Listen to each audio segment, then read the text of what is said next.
Magandang umaga. Magandang hapon po. Ito po sa ulit naman si Engineer Dr. Toto Kausing, Toto Bunyog Kausing. At ating pag-usapan sa ngayon ay yung mga lokohan na nangyayari sa ating paligid. Ang problema dito pa ng klaseng lokohan na ito ay nakakaapekto sa kabuhayan ng buong Pilipinas.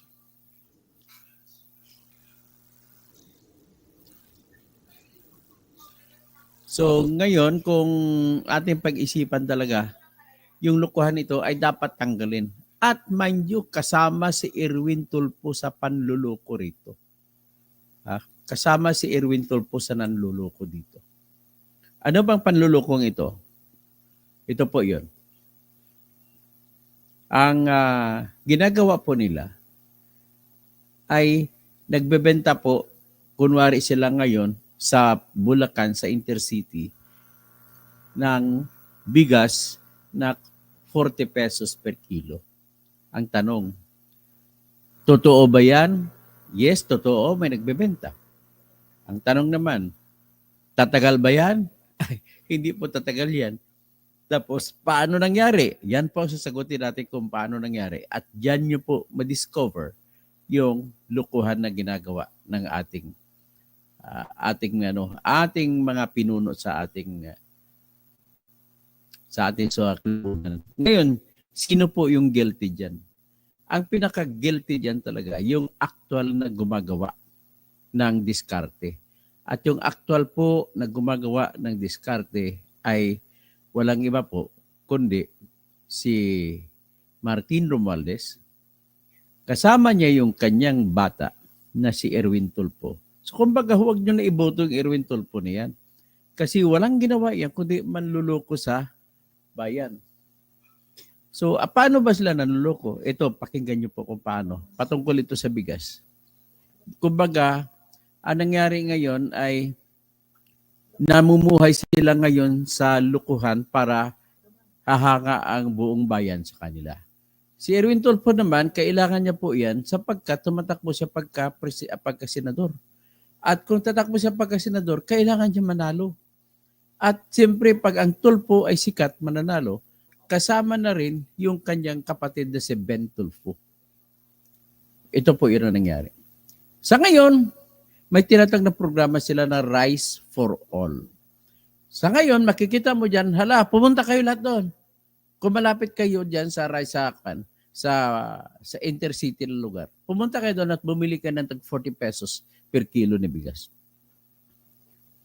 Ang tanong, ito, paano nangyari yan? Itong sagot yan.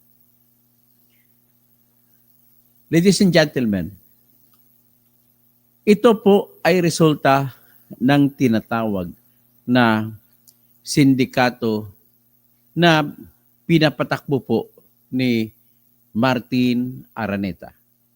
Sino si Martin Araneta? Si Martin Araneta po ay kapatid ni Lisa Araneta Marcos, na asawa naman ni BBM.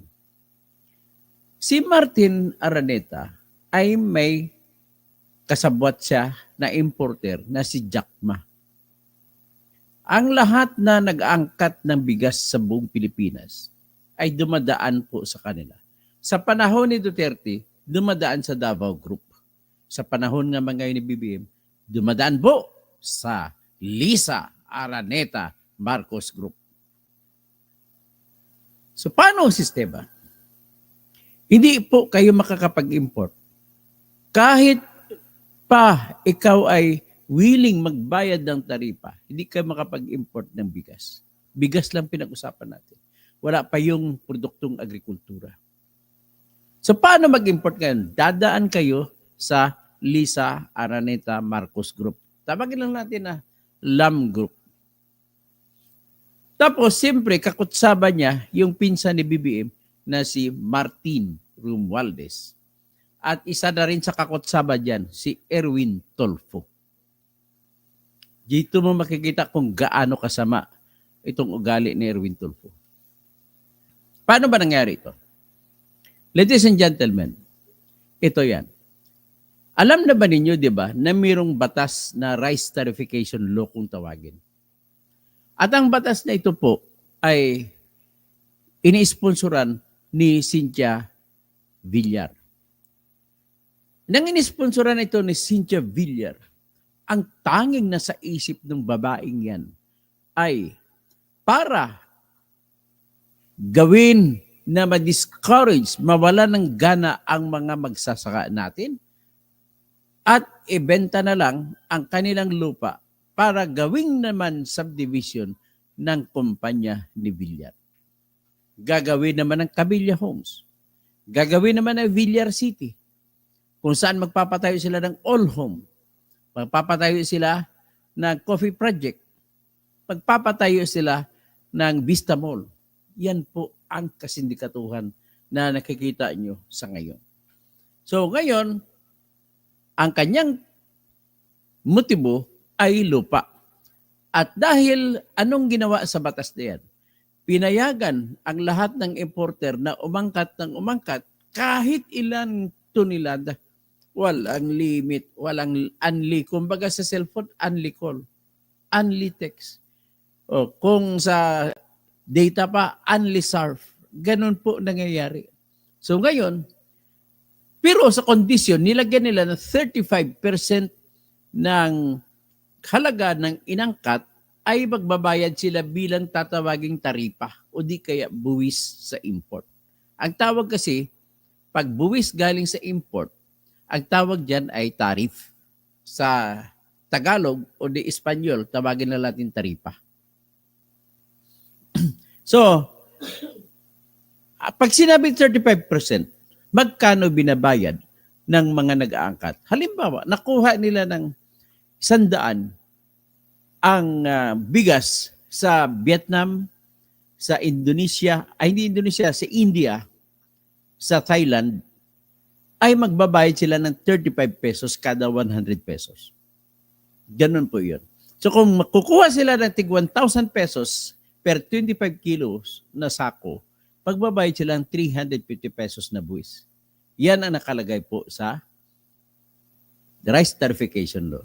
Ibig sabihin, yung capital nila na 1,000 per 25 kilos ay mapapatungan ng 35 pesos para pag binenta na sa publiko, aangat ngayon ang presyo.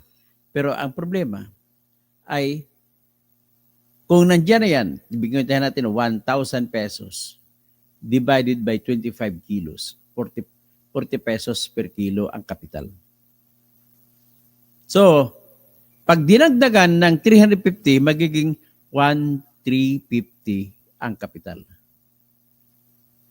So, i-divide mo sa 25 kilos, magkano ang tatamaan? Magiging 54 pesos per kilo.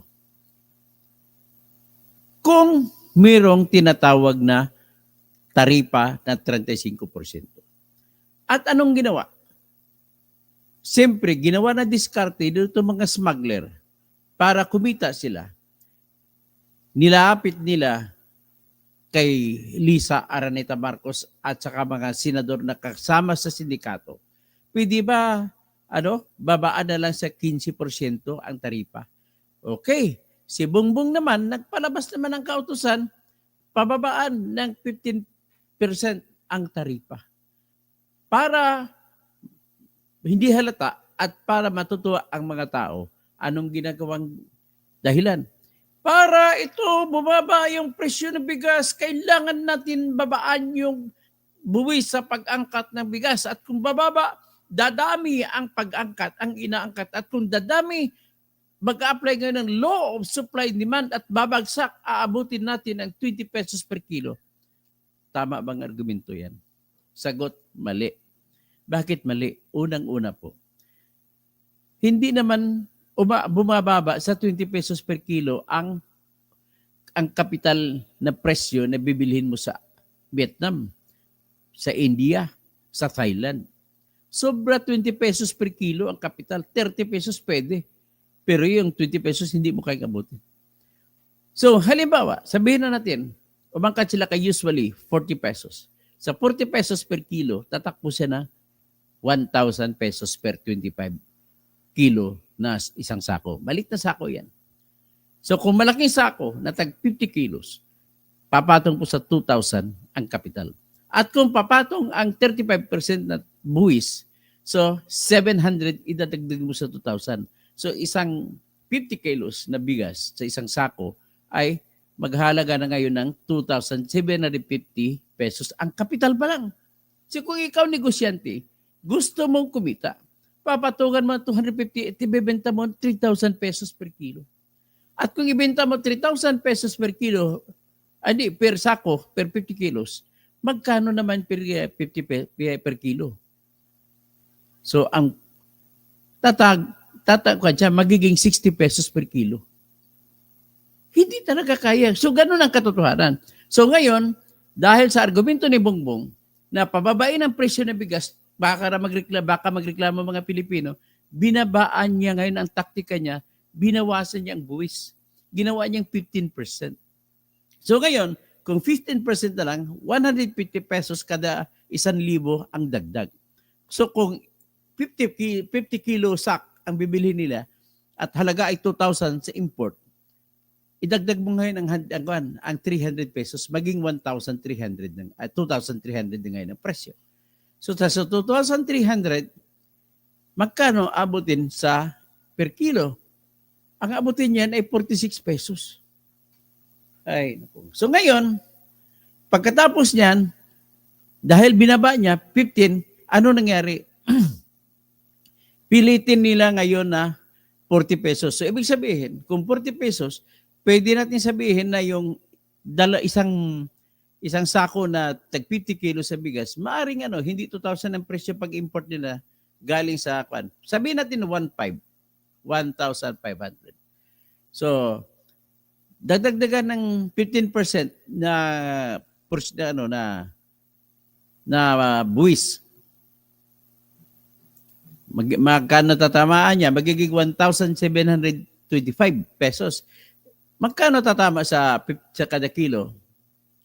Pag ganito ang presyo, tatama po sa 34 pesos and 50 centavos. So ngayon, kikita pa sila ng 40 pesos kung talagang ganon ang nangyari. So ibig sabihin, yung programa ni Bongbong Marcos na makapagbebenta ng mababang bigas ay nakasandal po sa katotohanan na binagsak niya ang buwis mula sa 35% hanggang sa 15%. At kung 15% na kada angkat, makakuha na ngayon sila ng tag 1,500 na bigas sa Vietnam, sa India, sa Thailand, sa isang 50 kilos. So kung makakuha sila, babayaran na 1,500 kada 50 kilos o isang sako. So, papatong mo ngayon ang 150, ang 15%, at tatama sa ngayon at ang presyo na tatamaan ay 34 pesos and 50 centavos capital. So, kikita pa sila ng 40 pesos. So, ngayon, kikita sila ng 5 pesos and 50 centavos per sack. Kung 1 million sack, di ibig sabihin, 5,500,000 kinikita sa 1 million sack. Ganun na kasimple ang mathematics. So, kumbaga, niluluko lang tayong Pilipino rito. So, ano ngayon ang sistema nito?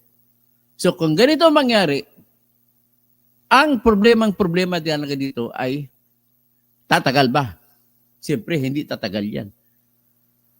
At ano naman mangyari sa mga commercial, magtinatang commercial, yun ang galing sa mga rice traders.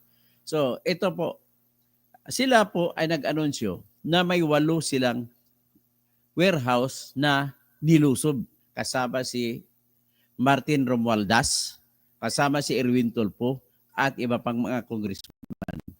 Nilusob nila ang warehouse sa Intercity.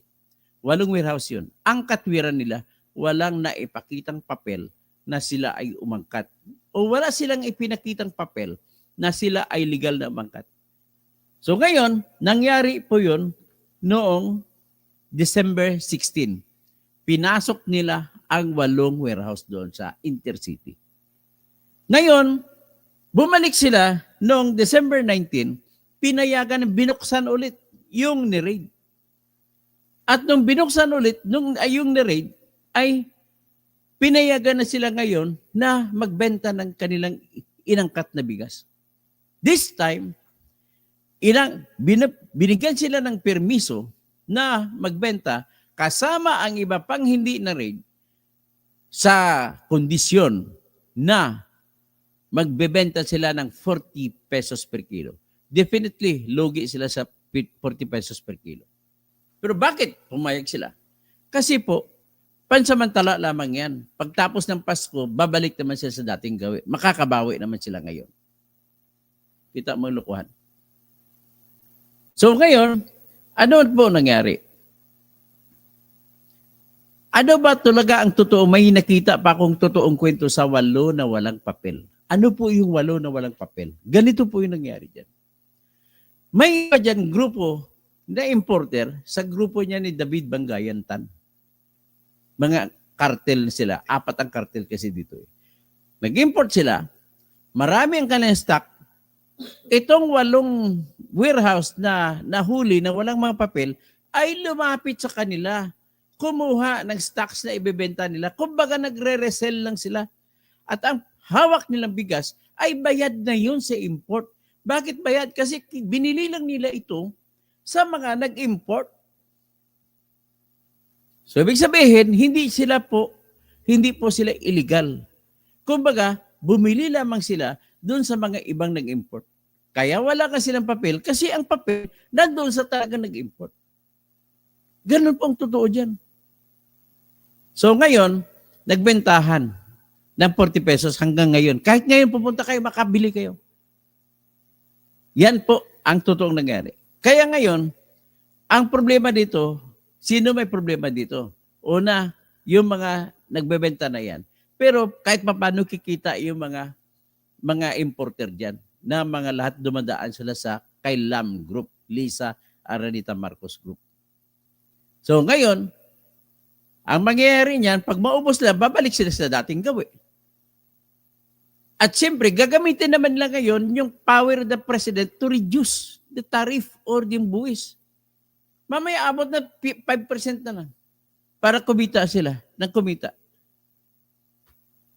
Habang ang tao naman, gumagawa sila ng diskarte magpapugi. O tingnan yan, ipinipredict ko na yan.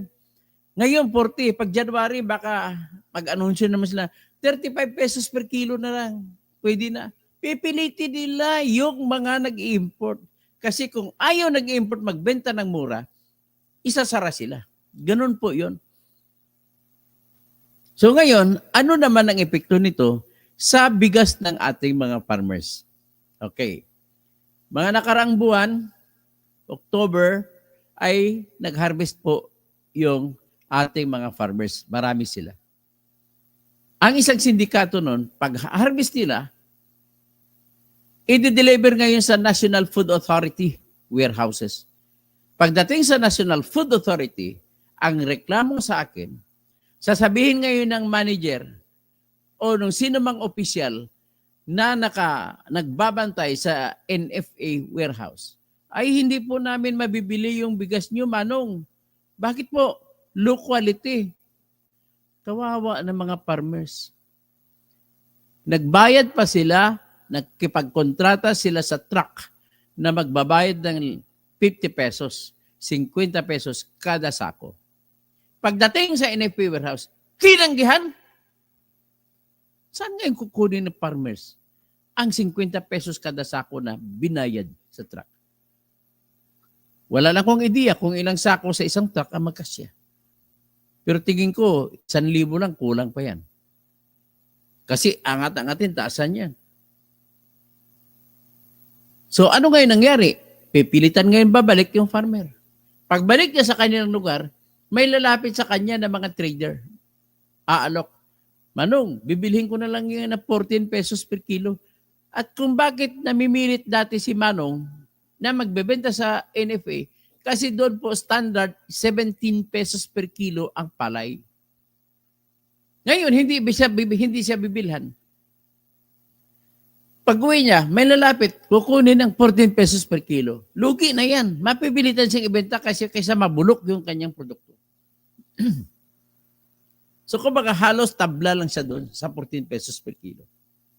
So yan po ang dahilan, Mr. BBM, kung bakit hindi uunlad ang mga farmers. Ikaw, hindi mo ba binabantayan yan? Hindi mo ba binababantayan yan kay Francisco Tio Laurel na walang ibang inintindi sariling negosyo na Fravel, pinakamalaking nangingisda na kumpanya dito sa Pilipinas? Hindi nyo ba nababantayan yan? Yung mga ganong, ang mga NFA kasi po, para malaman mo BBM, para malaman nyo, Mr.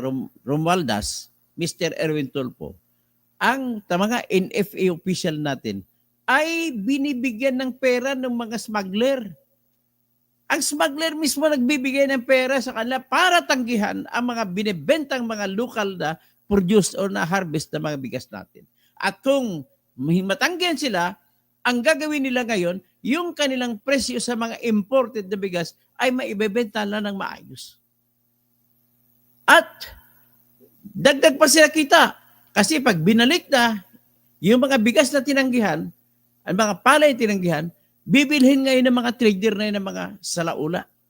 At bibilhin nila, itago nila yan, i-hoard nila hanggang sa February na nila ibebenta kung maubos na yung kanilang stock na imported rice.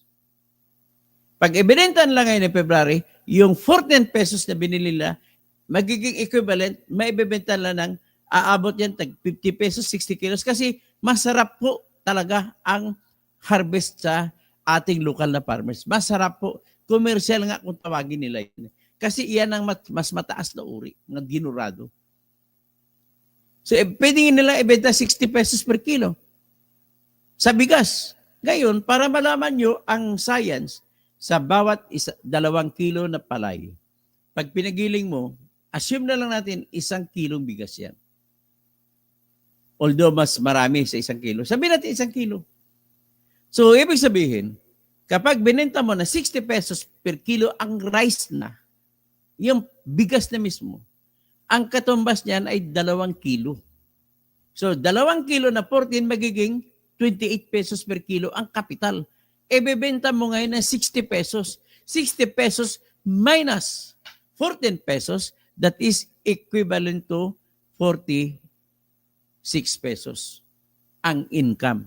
Bawasan mo na mga tracking, pampagagiling, lahat. Kasi sabihin natin, 6 pesos. So, ang kapital, ang kita nila ngayon sa bulsa nila, magiging 40 pesos.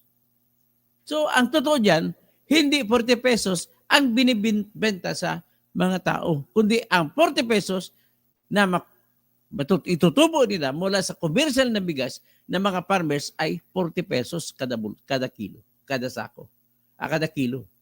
Ganun po yun. So, kumbaga, lukuhan talaga ito ang lahat nangyari ng sindikatuhan to. Tayo namang mga Pilipino, walang kamalay-malay. Kasi siyempre, lalo na sa Metro Manila, wala naman dito. Marami ako nakilala sa Metro Manila. Sa buong buhay nila, hindi pa nakakita ng kalabaw. Sa buong buhay nila, hindi pa nakakita kung anong itsura ng palayan. Sa buong buhay nila, hindi pa nakakita ng bukid. So, sinasamantala nila ang kaignorante ng mga Pilipino. Papalakpak pa ngayon Pilipino kasi may nagbebenta ngayon, rice for all, 40 pesos per kilo. Ay nako. Ngayon, alam nyo na kung ano nangyari. Sino ang kasama sa sindikato dito? Walang iba po. Expert sa customs. Alam nyo, nagtataka ba kayo kung bakit yung mga Tulfo brothers, si Ramon Tulfo, si Erwin Tulfo, si Ben Tulfo, at saka si Rapi Tulfo, ay mahilig bumanat sa customs? Alam nyo ba yan? Itanong nyo sa mga tao, mga nakakilala sa taga-media, kung bakit sila mahilig bumanat sa customs, kasi smuggler din yung mga Tulfo brothers. Ganun po ang katotohanan dyan. Kaya wag nyo na iboto yan. Smuggler yan, number 1 yan na mapagkunwari. Ito kayong ginagawa nila, dumidiskarte sila, magiging bida sila sa lahat ng Pilipino dahil nakapagbebenta sila ng 40 pesos per kilo, pati sa kadiwa kung dalhin nila. Intindihan nyo na anong ibig sabihin yan? Ay, ito, binabanggit ko lamang ito para inyo maintindihan. Nakausap ko po ang trader. May trader ako nakakausap, ng bigas dyan sa Bulacan.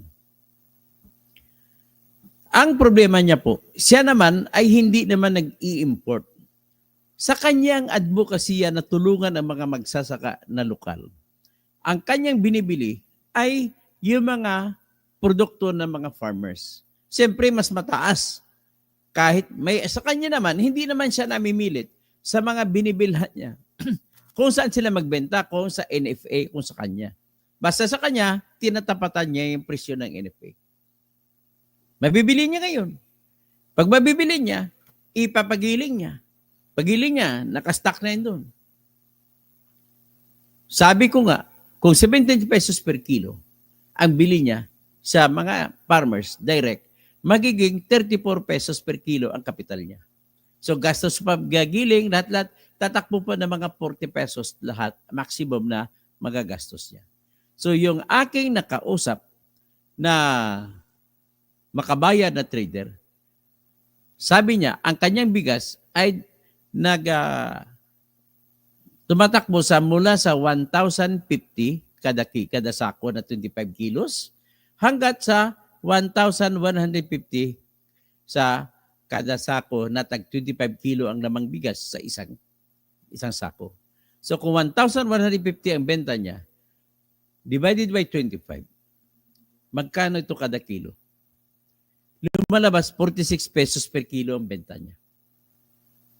Ngayon kung makuha niya mura, halimbawa, mabenta niya 1,050 sa 25 kilos, magkano ang equivalent na per kilo? Pupunta na 42 pesos per kilo. Ladies and gentlemen, dito ko nakita sa kaibigan ko na trader na hindi po siya nag-i-involve sa pamimili ng imported rice. Ang kanya ay local lamang. Lumalabas po sa kanyang pagbibenta ay 42, pinakamababa, pinakamataas ay 46 pesos per kilo. Pero ngayon po, nagreklamo ang mga kagaya niya ng mga local traders na nasamanpalataya sa mga lokal na farmer. At doon sila bumibili, hindi po sila nag-i-import. Nagreklamo siya sa akin kasi pinipwersa din sila. Bira mo yung bigas na nakuha nila na pwede nilang maibenta na pinaka-ipit na ganansya o kita na po sa 42 pesos per kilo, ay pipilitin sila na magbebenta ng 40 pesos per kilo. Asan ang katarungan dito? Ba't nilalabag ninyo yung tinatawag na demokrasya sa pagninegosyo? Fair Competitions Act, batas po yan. Napapaloob po yan sa ating konstitusyon. Bakit hindi yan tinututukan ni Bongbong Marcos? Kung talagang magaling ka ng presidente, unahin mo ang tiyan ng mga Pilipino. Gayon, kung nakita nyo na makabili pala sila, makabenta pala sila 42 pesos per kilo na pinakamababa at 46 sa mga lokal na trader. As against, laban sa mga nag-i-import na nagbebenta sila na naman tala kasi sila mga smuggler. Kaya pababaan pa rin ang presyo sa papaanong paraan. Sa paraan po na kung ako'y senador, magpapasa po talaga ako ng batas. Pipilitin ko yung mga senador ng mga kupal, ay pasensya na sa salitang na kupal. Pipilitin ko sila na suportahan ako. Gagawin ng batas ang alin, magpapalabas ng 1 trilyon na pundo. 1 trilyong pesos na pundo. Para saan ito? Para ipagawa ng irigasyon sa lahat ng mga palayan natin. Ilan bang palayan natin sa kasalukuyan? Tumatakbo po ang palayan natin sa ngayon ay nasa 4.5 milyong hektarya. Sa 4.5 milyong hektarya po, 1 milyong kalahating hektarya lamang ang may irigasyon. So, ibig sabihin, 3 hektarya po na palayan ay walang irigasyon. So, kung walang irigasyon, anong ibig sabihin nito? Simple lang. Kasi ako, laki po ako sa South Cotabato, kung saan ako'y nanggagapas, nanananim, kumakanta na magtanim ay di biro. Maghapong nakayo ko, di naman nakatayo. Yan, ganun kahirap yun. Naranasan ko. Kaya alam ko yung takbo dyan. So ngayon, pag walang irigasyon, ladies and gentlemen, alam nyo na siguro, hindi nyo na kailangan maging eksperto sa bigas o sa palayan. Isang beses lang kayo mag-harvest sa isang taon kung wala kayong irigasyon. Yun ay sapagkat sa ulan lamang umaasa para sa patubig sa palayan. At kung ganon, ibig sabihin, ang production mo ay kung isang daan lamang na kaban, pero kung may irigasyon, makatatlong beses na harvest kayo sa isang taon. So, ibig sabihin, sa isang taon, imbes na 100 lamang ang produksyon mo, magiging 300 o 300 o 300 kabanis sa isang taon. So, yung 3 million na natira, 3.5 million na natira, 3 million na natira, kung magtatlong beses sila, napakalaki. Hindi na natin kailangan umangkat sa Vietnam. Hindi na natin kailangan umangkat sa India at sa Thailand. So bakit hindi nila ginagawa yan? Kasi po, yung negosyo nila ni Lam na mga smuggler dyan, kagaya si David Dabanggayan Tan, kasama rin dyan yung kanyang pamangkin na si G.V. David, na siyang presidente sa Intercity, ay hindi sila kikita kung walang importing ng bigas. Ganun po yan. Kaya, kung hayaan nyo na lang na 1 trillion, pa-irrigation nyo ang lahat ng 3 million hectares na natitira, sigurado ako ng Pilipino hindi magugutom. Kahit walang ulam, basta may bigas lang. Pagdididil lang ng asil, buhay yan. Ganun lamang po kasimple yan. Bakit hindi kaya? Bongbong, resign ka na. Hindi mo pala kaya eh. Ilagay mo ako dyan. Ako ilagay mo na Agriculture Secretary. Sigurado ako dyan.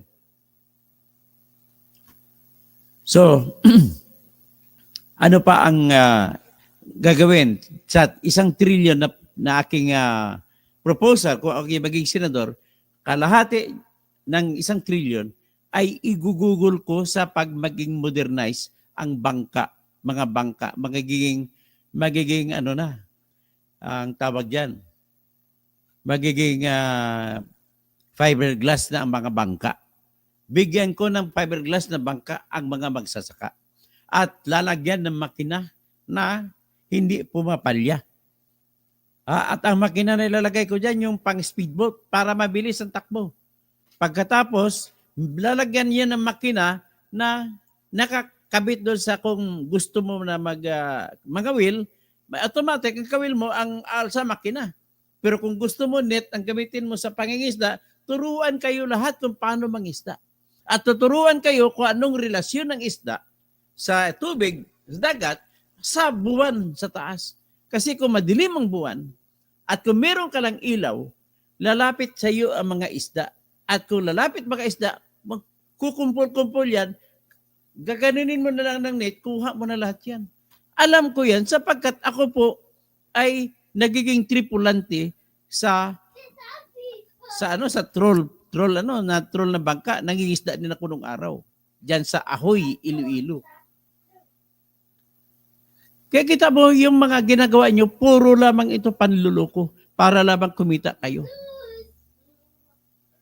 Yan lamang inihiling ko ngayon. Kung talagang totoo ka, Bongbong Marcos, ha? Yan, sinasuggest ko, ipa-irrigate na ang lahat ng natira na 3 million hectares na walang irigasyon. At ilibrehin mo na ang binhi. Librehin na ang mga fertilizer. Total, babalik din sa gobyerno ang kita sa pamamagitan ng buwis. Ganon din sa fishing. Ganon ang gagawin natin. Tapos, nais ko lang puntuhan, bago tayo lumabas, itong ating budget mamaya i-discuss ko. Wala nang ibang solusyon si Bongbong Marcos dyan na dapat niya gagawin. I-veto niya ang buong budget bill na 2025. Ibasura niya, pirmahan niya, babasura niya, hindi tatanggapin. That's the only way para mabago ang budget. Mamaya, pag-usapan natin mamaya. Hanggang dito lang muna tayo. I-limit na muna natin sa topic na nanluloko si Erwin Tulfo, si Romualdez, Romualdez pala, hindi Romualdez, sa 40 pesos per kilo na bigas. palpak na rice for all, ito ang tawag ko. Okay? So, magandang umaga, magandang hapon po sa lahat. Mag-shout out na lang po ako. So, si Janela, good morning. Good noon. Antonio Alarcon, good morning. Danilo Thailand, good day. Dr. Engineer Toto Bunyog. Tapos, Oscar Villaroman, Mula for the Greedy. Betong, good afternoon, Engineer. Hermes Polyoso, good afternoon, Senator Toto. Ruel Cagbay, Teresa Balagtas, Jessie Naarvi, Lorenzo Mercurio, Music Lover. Merry Christmas sa inyong lahat, ha? Arnie Gonzalez, good morning and Merry Christmas also. Pulo Carpio, salamat po sa palipad and Merry Christmas. Music Lover, Ma'am Janila, Music Lover, Sir Betong, Dr. Joey Deer. Hello po, Dr. Kausing. Pakigreet po si Emily Tolentino ng happy birthday. Thanks for watching from Vancouver, Canada. Kay Emily Tolentino, happy birthday sa iyo. Sa dito. Magka-birthday pala tayo, December din ako. Happy birthday to you. Okay. Diyan, Jumratya Samad. Tama ka, sir. Kaya tirahin ang lahat ng mga Polo Carpio, magkano po ang landed cost ng imported rice from Vietnam? Sa ngayon, wala akong ideya pero i-research ko yan. Pero tumatakbo po sa 1,700 o 1,800 ang isang sako na 50 kilos per sack. So, Jarufino, citizenship issue ni Erwin, ano na? Oy, titingnan natin citizenship ni Erwin Tulfo. Tapos si Ranger Valdemoro Jr., maayong hapon, Sir Toto. Music lover, matalino daw si BBM. Sabi nila, edi alam nyo na lahat yun. Regine Ford, good afternoon. Jumratya Samad, dito sa Hulo, sir. Walang kadiwa. Ay nako, hindi bali pag ako na maging senador, talagang pupuntahan ko yung Sulu. Pupunta ko sa Tawi-Tawi at i-promote ko yung turismo dyan sa Tawi-Tawi. Napakaraming sandbar dyan na maputi. Pwede ka maglakad. Tapos, music lover, agriculture country, pero umaasa sa import na bigas at iba pang mga agricultural products. Nakakahiya ka. So, ranks lang, impeach Sara. Tapos, microbes. Dito sa amin sa Zamboanga City, 1,250 ang isang sako na smuggled rice, yung isang sako na 25 kilo. Mahal pa nga yan pag 1,250. Kwentahin natin ha. Nasa, ano yan? Kwentahin natin. Kung 1,250, 1,250 divided by 25. Nasa 50 pesos per kilo po ang sa Zamboanga City na sinasabi mo microbes. So, music lover. Tapos, Francisco, paano ka susuportahan ng ibang mga senador kung lahat ay kinakalaban mo na kahit malabo ng kandidatura mo? Ay, Francisco, salita mo lang yan. That will be a completely different matter. Bakit ako paano? Hayaan mo sila, ipapahiya ko sila sa buong bansa kung hindi sila magkaibagay sa tamang batas. Gano'n lang ko simple. Morlitan, so sa laging pamimigay ng ayuda ng gobyerno ay ang dahilan para bumagsak ang ekonomiya ng Pilipinas kagaya ng nangyari sa ibang bansa. Yun. Lagi lang namimigay. At saka mamaya i-discuss natin yung pamimigay ng ayuda. So, microbes, ang smuggled rice sa amin, gusto mong magbenta ang isang sako na 25 kilos, makukuha lang ng 950 kada sako. Medyo mura yan. Kwenta natin, 950. Imported yan, 950. Divided by 25. Lumalabas po 38 pesos per kilo kung 950 ang isang sako. So, Francisco, paano ka malagay ng agriculture secretary kung ang Pangulo na hiningi? Ay, sigurado naman ako, Francisco, na hindi naman ako ilalagay dyan. Maka-BBM ka talaga. sorry. Anyway, wala naman akong problema kung maka-DDS kayo, kung maka-BBM kayo. Sa akin, ang issue ng bigas ang pag-usapan natin. Sana walang BBM at walang Duterte dito. Bigas ito, pagkain ng lahat. Yung Polo Carpio, yung mga mangingisda, di sila napunta ng WPS due to yan, China bullying. Paano tayo kukuha ng mas maraming isda kasi doon sa West Philippine Sea? Hindi tayo makapangisda doon dahil yung inyong presidente takot, bahagang buntot. Oh, hindi naman pwede kay Duterte kasi Duterte binebenta sa China. Tiger Lily, good afternoon, Sir Atty. Toto at sa lahat. Mads Kirubin, bakit wala na po bang kalamidad na sisira sa mga pananim? Magic po ba yung gawing lahat ng alam mo, Mads, assumption yun, no? Pero yung bagyo, hindi naman lahat ng buong Pilipinas ay binabagyo. Yung bagyo, tumututok sa Bicol, pero wala sa Samar, wala sa Visayas, wala sa Mindanao. Sa Northern Mindanao po, Mads Kirubin, I want to inform you, ni minsan sa Southern Mindanao, rather, hindi Northern, ay wala pong bagyo roon. Kaya sana tutukan yung lugar namin sa South Cotabato, rice granary po ng buong Mindanao ang South Cotabato.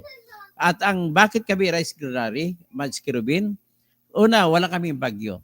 Pag walang bagyo, 3 beses kami makaani sa isang taon sapagkat po ay napakalaki ang irigasyon namin. May irigasyon, sapat ang irigasyon namin. Ang pinanggalingan po ng irigasyon namin, Mads Kirubin, sa South Cotabato ay nanggagaling po sa Ala River. Ang Ala River naman po ay bumubuhos ng tubig mula sa Lake Cebu at sa Mount Matunggal o di kaya sa Mount Parker. Tapos sa Lake Muhan. Papunta po yan ang tubig sa sa Pulangi River. At doon magbubuhos. Ngayon, ang isang source namin ng irrigation sa South Cotabato, Mads Kirubin, I just want to inform you, ay yung Banga River. Yung Banga River napakalaki. Kaya ang buong Upper Valley sa South Cotabato ay irigado ang lahat ng palayan. Yan po ang rason kung bakit tinawag na rice granary ng Mindanao ang South Cotabato. Tapos maliban pa dyan, sa bandang Coronadal, sa bandang Tantangan na bayan dito sa Lower Valley, ang aming source ng irigasyon dyan ay yung tubig mismo na nanggaling sa Lutayan, sa Lake Buluan, sa Lutayan, Sultan Kudarat. Okay? So, ganun po. Kung bakit ko sinasabi yan, kahit na kung sa amin walang bagyo, tuloy-tuloy yon. Pero kung sa iba may bagyo, sa panahon na may bagyo, ang apektado lang, lugar na walang bagyo. At sa totoo lang, Mads Kirubin, kung ako naman ang Agriculture Secretary, mapag-aralan ko po kung kailan ang scheduling ng pagtanim ng palay na sabay-sabay. Bakit kailangan sabay-sabay? Para mai-timing natin sa bagyo. Pangalawa, para kung sabay-sabay po, hindi ka uubusin ng daga. Kasi kung nag-iisa ka lamang na magtatanim, ikaw ang pupukyutin ng lahat ng daga sa iyong lugar. Ganun po yun. Ganun po yung mga science na pagtatanim. Sabi ni Tiger Lily, Tiger Lily, good afternoon po. Si Mads Kirubin ulit, bakit wala na? Nakwento ko na si kay Mads Kirubin. Siguro, sana naintindihan mo ang aking paliwanag, Mads Kirubin. Heriberto Filemon Injapi, Tutukasin for Senator. Music lover, Jigger Yarti, tama yan. Laking dawahon o duwahon kasi ako maraming isda noon ang isla na yun. O kaya di ba? O mulitan. Mali ang naging hakbang ng gobyerno ngayon, ayuda ang pinagtutuunan ng pansin. Wala talaga mangyayari sa ayuda. Magiging tayo niyan? Magiging Argentina tayo diyan. Soledad Petilla. Good morning, Atty. Toto, watching from Milan. At magiging nag-crisis din ng Brazil. Ganun, ang Brazil kasi ang una na nag-isip ng ayuda system. Jigiriarte, pero ngayon ginawang guso farming ng isla ng dawahon. Sa dawahon pala na isla. Mads Kirubin, ibubuto ko po kayo sa pagkagobernador. Ay di, pagkasenador. Salamat po, Mads. Jigiriarte, kapag maliwanag ang buwan, subid naman ang gagawin para makahuli ng malaking pusit. Aral talaga to sa pangingisda si Jigiriarte. Joy dear, paki-give po bank account yung Dr. Kasing para po makapag-donate pa ako sa inyo. Tuwa po ako kasi binati nyo si Emily. Happy birthday. Happy birthday, Emily. Ayan. Rings lang. Pasok mga digong boys sa latest survey. High blood si Sir Bad. Wala tayong magagawa. Hindi po ako naniwala sa survey. Anyway, hindi pa naman eleksyon. Malayo pa. J.G. Riarte, George Erwin Garcia, siya mismo ang bumababoy sa Comelec ng Pilipinas. Tama po yun. At kumita siya, sabi ni Marcolita, may ebidensya siya, ng 1 bilyong piso mula sa Miro. J.G. Riarte, at saka Romeo Bailas, baka mapait na yan ang bigas na mura. O tama nga, George Tres Maria, bigay ng ayuda, ang tanggil naman ang utang loob. Ang utang lubog na sa utang. May utang na loob ka pa kasi bubuto mo sila dahil sa ayuda, lubog ka pa sa utang din. Lerms busy, bakit nga pala walang mabiling NFA rice ngayon? Ito sana ang sumasalba sa taas ng presyo ng bigas. Hindi ko alam kung anong prioridad ngayon ng NFA, aralin ko yan. Dapat nga sila ay magbibigay ng magsisupply ng murang bigas. Ranks lang, sabi ni Digong sa vote campaign niya na sa Davao, sa mga punong barangay ay malapit na daw sila babalik sa Malacanang. Ay, siyempre, natural lang yung sabihin ng kampanya yun eh. Huwag kayo maniwala dyan. Michelle, Edwin, Merry Christmas, Dr. Toto. Merry Christmas sa inyo lahat. Microbes 2.0. Sige lang, Sir Toto. Sir, magtanong nga dito sa mga smuggler, dito kung involved ba mga tulpo sa smuggling rice kasi alam ko silam lang. Di, sigurado ako ng mga tulpo involved sa smuggling. Okay? So si Michael Edwin, salamat po sa palipad. J.G. Riarte, mabaho ang bigas ni Marcos Sr.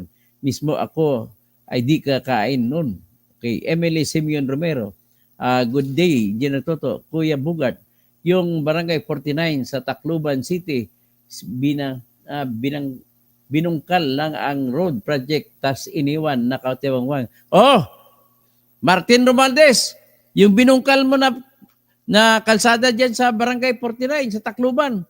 Oh, iniwan mo lang. Kasi di ka kikita dyan. Ganun ba yon? Klase ito. Okay, hanggang dyan lang muna tayo. Mag-vlog naman ako mamaya patungkol naman sa budget. Importante ito. Budget at saka patungkol sa ayuda. Magandang hapon po. Magandang hapon. Erwin Tulfo, Romualdez, Intercity, GB David, President. Pati si David Bagayan Tan ng mga smuggler. Pati si Lisa Aranita Marcos Jack Bah at si Martin Aranita na kapatid ni Lisa Aranita Marcos.